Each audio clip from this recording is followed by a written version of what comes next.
Today we have to put mouths in the key trending issue in the Nigerian political serene. I know some of you who may be joining us may be interested in this discussion. This is one discussion that is shaping Nigerian political landscape as of today. Wherever you're watching us from, remember that today is 25th May. What do you expect from P2B and Atiku to do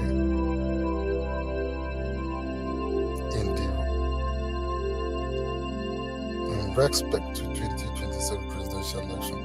Let me get this topic again. What do you expect P2B and Atiku Abubakar to do in respect to 2027 presidential election? This is one discussion that people are trying to banter from all aspects of the narrative. And the funniest thing in this is that both parties seems to be discussing these things with political brouhaha, if I may use that word. When I say political brouhaha, is that when you begin to see a kind of trend, one party accepting another person kicking against it, one person doing banter, flying kites, I may believe that this is one of it. But if you ask me, the issue under discourse is far, far beyond just P2P and Atiku Abubakar agreeing on who will be the president and who will be the vice. Now, as I asked you earlier, what do you expect two of them to do? For instance, if you know the candidacy or the person of Atiku Abubakar, you know it will be very, very extremely difficult for him to dash his aspiration just for P2B to be president.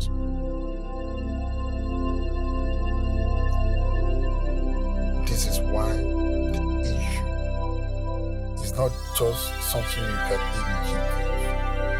And as well, if you know somebody like P2B, it is very, very difficult for him to drop his ambition for Atiku Abubakar to be president. And why? Remember I told you from the beginning that this discussion, this analysis are beyond political patronage. My own contribution here, my analysis here, is to see this thing beyond the periphery of political discourse to the reality and what is on ground. What is that thing that is on ground? 2027, who will be the presidential candidate?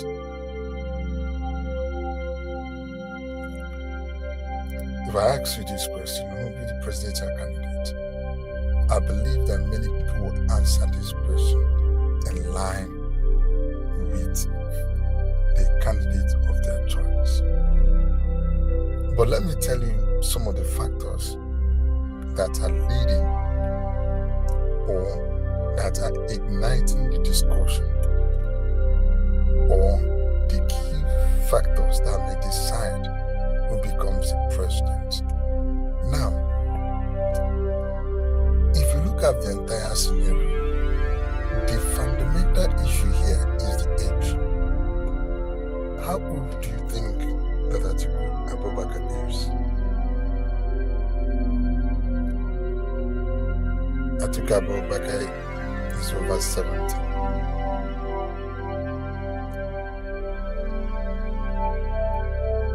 How old do you think that P2B is? P2B is over 60. Let me do small research on age of Atiku Abubakar. Atiku Abubakar is 78 years. Now, the implication is, if Atiku Abubakar allowed any other person to be the presidential candidate, if that person stay in office 4 years, that means Atiku will be 82 years by the time he eventually becomes the president. If Atiku Abubakar allowed that person to spend 8 years, that means Atiku Abubakar will be in his 86 years by the time he will be eligible to contest. This is very key issue and made it very difficult for them to agree on who becomes the president or presidential candidate. Then another issue, determining factor affecting the whole discussion is P2B's age. Let me also check quickly, how old do you think that P2B is?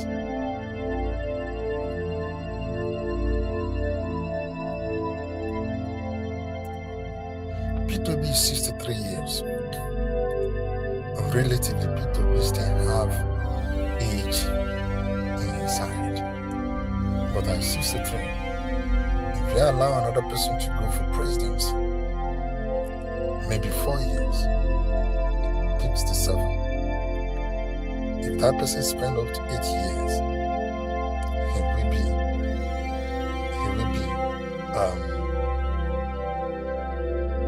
by the time he eventually becomes president. These are the major fundamental factors that is pushing the narrative and why people are now seeing it. In fact, for Atiku Abubakar, this may be his last game. This may be the last time we are seeing him in the presidential race.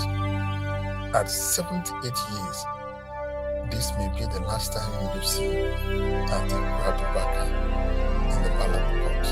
Because once he overshoots 81 and above, it may be difficult for him. That's number one. And P2B have relative age inside. He's still under 70. Even if another person goes for presidency and spent 8 years and hand over to him. And beyond that, beyond the ages of the two men, another very difficult dynamics in this discussion or dialogue on who becomes the presidential candidate in the proposed coalition between Atiku camp and P2B is the kind of fans P2B have. Let me tell you, P2B has been sold in the 2023 presidential election. He is the only candidate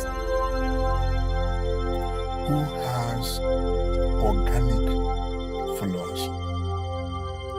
It is a fact that in the last election, P2B toured almost 90, if not 100% of the states in the country. And across these states, he has organic followership. The capacity of the stadium that other political opponents like Atiku Abubakar, like the presidents, the places they will go and pay for mobilizers and invest huge money for people to attend their rallies. P2B in some of these states was able to achieve beyond this mobilization without spending a kobo. Now, the nature of candidates. P2B is a candidate that majority of the youths are queuing behind without any attachments for them is kind of fellowship belief that this man is a man that is capable, or that can be capable to fix the country and give them the future they deserve. But when you look at other candidates like Atiku Abubakar, they are being supported by traditional political camp. So I want to differentiate the nature of candidacy Atiku Abubakar has, the nature of followership Atiku Abubakar have, and the nature of followership P2B have. P2B, as of today, resonates with the youths. Atiku, as of today, resonates with the political class. P2B, as of today, is why many people want to get their PVC and vote. Atiku Abubakar, in our own thinking, want to encourage more people to vote. There's two different things. People invest their time, their resources in order to come to vote. Other people have to invest in people and convince them to vote. The mindset of these two camps are too different.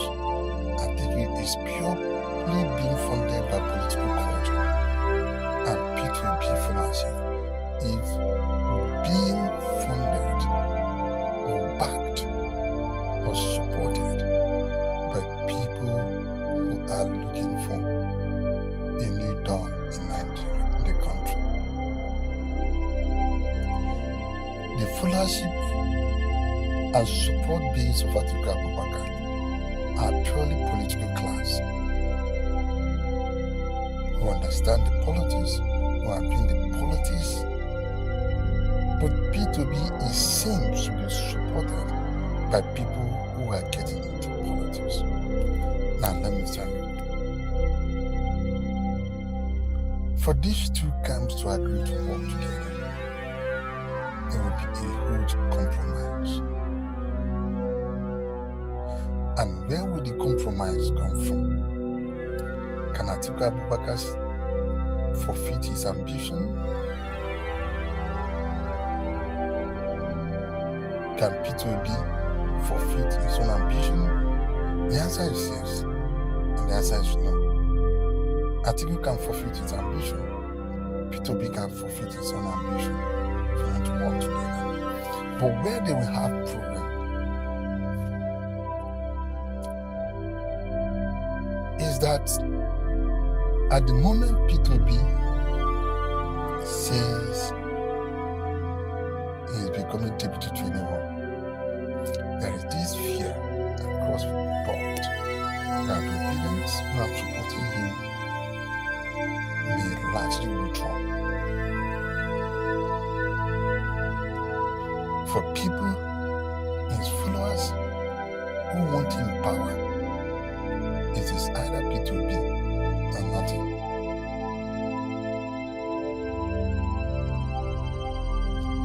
When you look at people who also supporting Atiku Abubakar, what have you seen on social media? You find out that the argument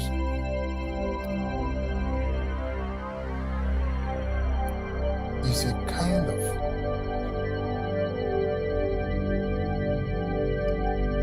I don't know how to put it, but the argument is not straightforward.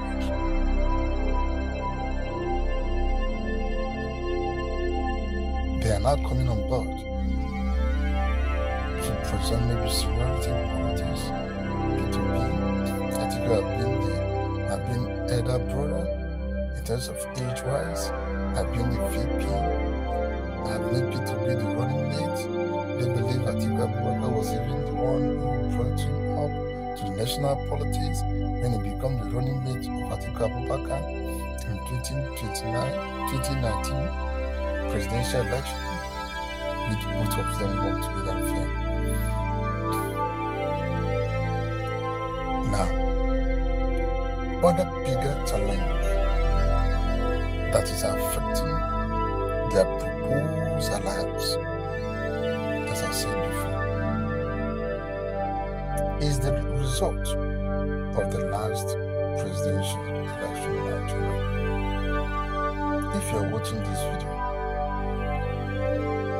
and you forgot, maybe I have to draw your attention to the result has been announced by INEC.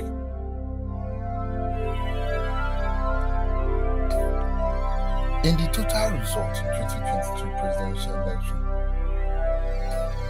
Bola Tinubu won that election with 36.61% of the vote. Mind you, this is why many people believe that Tinubu is leading Nigeria with minority vote. Less than 50% of the vote. Less than 40% of the vote. Tinubu got 8,794,726 votes. Atiku Abubakar became second with 29.07%. Atiku got 6,984,520 votes. These are records of the INEC. Then P2B got third with 6,101,553 votes, which is 25%.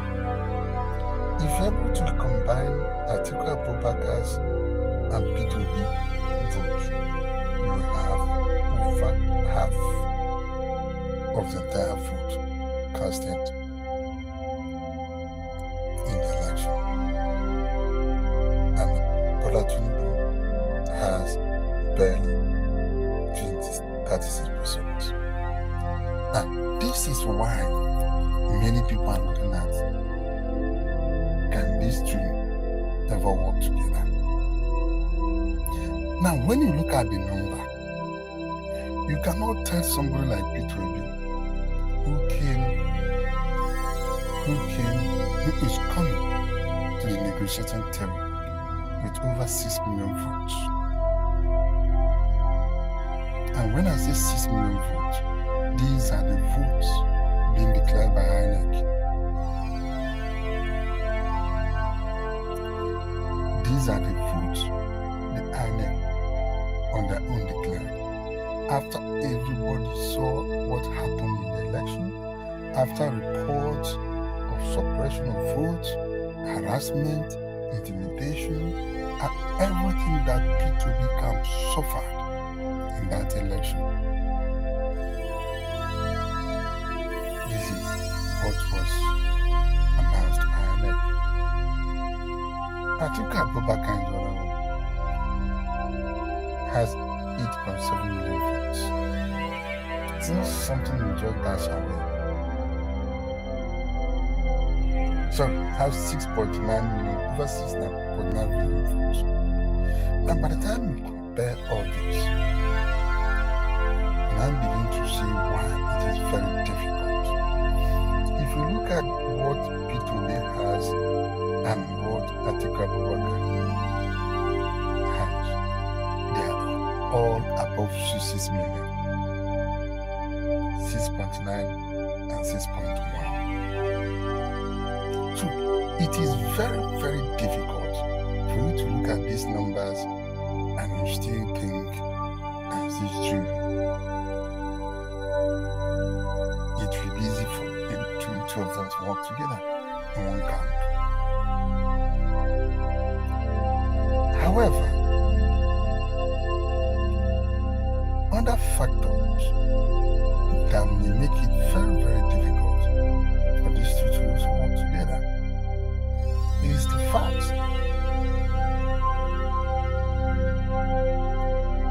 that somebody from the north just completed 8 years, and somebody from the south has done barely 4 years. So it will be very difficult for people from the south, especially southeast, who has no president, who have not produced a presidential candidate since after the Nigerian Civil War, and knowing fully well that based on the political unwritten rotation of the presidency between the North and South, that by this time, the people who are supposed to produce the presidential candidates in 2023 were people from Southeast. The reason is being that somebody from Southwest, Olusegun Obasanjo, has just spent 8 years and produced VP who spent 8 years as VP. People from South produced president who spent 6 years and lost the election.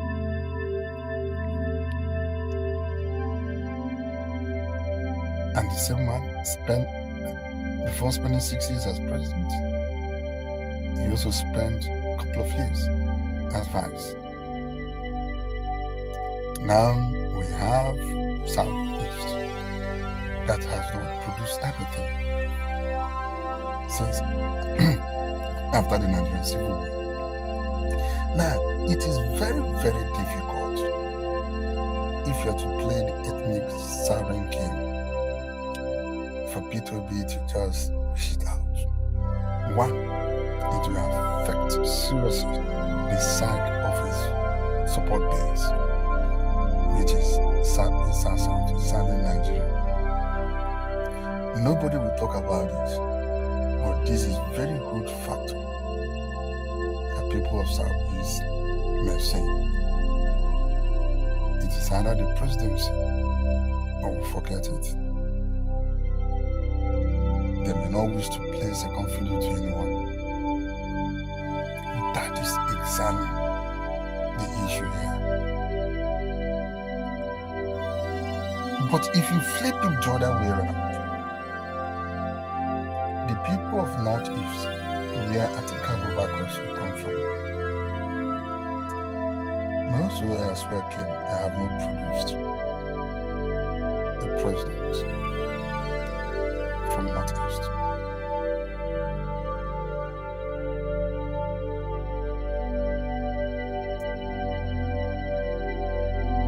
But when you divide Nigeria between North and South, the argument of Northeast producing a president will not hold water.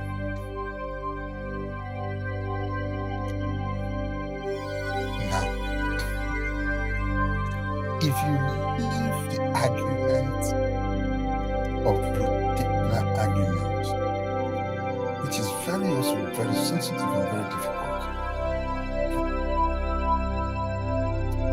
and now bring up maybe issue of religion, to still play a very significant role. They are part of mobile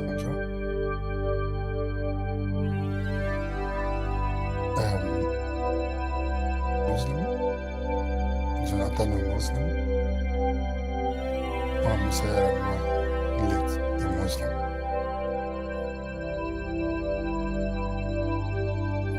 Can we now begin to say it's time for a Christian to be the president? But assuming we want to remove religion, we want to remove tribe, we want to remove personality, come on another issue. Because putting P2B and Atiku Abubakar side by side on integrity is a very sensitive. Atiku have been in public domain.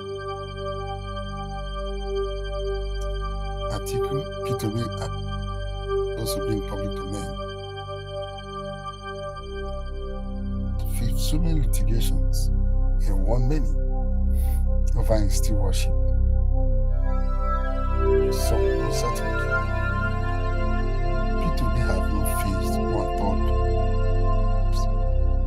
In fact, as of today, to my best of knowledge, there's no any record of P2B being questioned by EFCC or being accused of embezzlement. To my best of knowledge,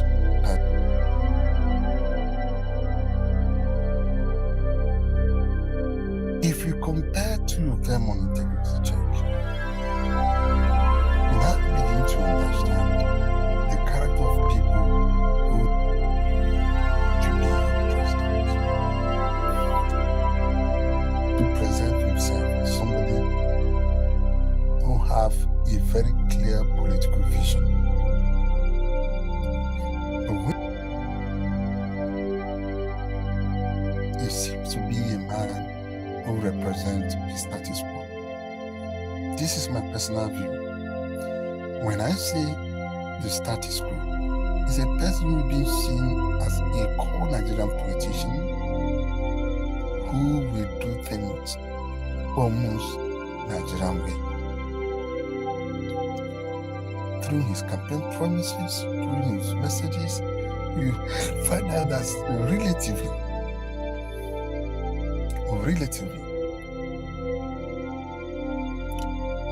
different between what he's preaching and what P2B is preaching. If you ask people to discuss articles for political agenda and why he wants to be president, I know it's very difficult for someone to pin one thing and say this is why Atiku Abubakar wants to be president of Nigeria. As a person, you may be wrong.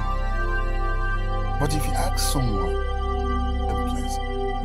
what did P2B say that made him wish he wanted to be the president? I believe somebody will look at you and say, would we want to change Nigeria? What does it mean? Nigeria will produce more than they consume. Talk about revolutionizing industrialization and stuff like that. But this is not the message Nigerians, especially the young generation, from Atiku Abubakar. In all Atiku's campaign in the 2023 and being on reform, so many reforms. But as of today, you cannot pinpoint one statement that sounds like a unique ideological statement. I may be wrong, 100% wrong, but I couldn't be able to place my hand on it. It is the same thing with the candidacy of Bola Ahmed Tinubu in 2023. Nobody can say, apart from promises, Tinubu campaign is just promises. But did he even promise this one? He made promises during the time of Yaradua, during the time of Buhari. But I don't remember any promise done by Tinubu, apart from recruiting the youth for him things.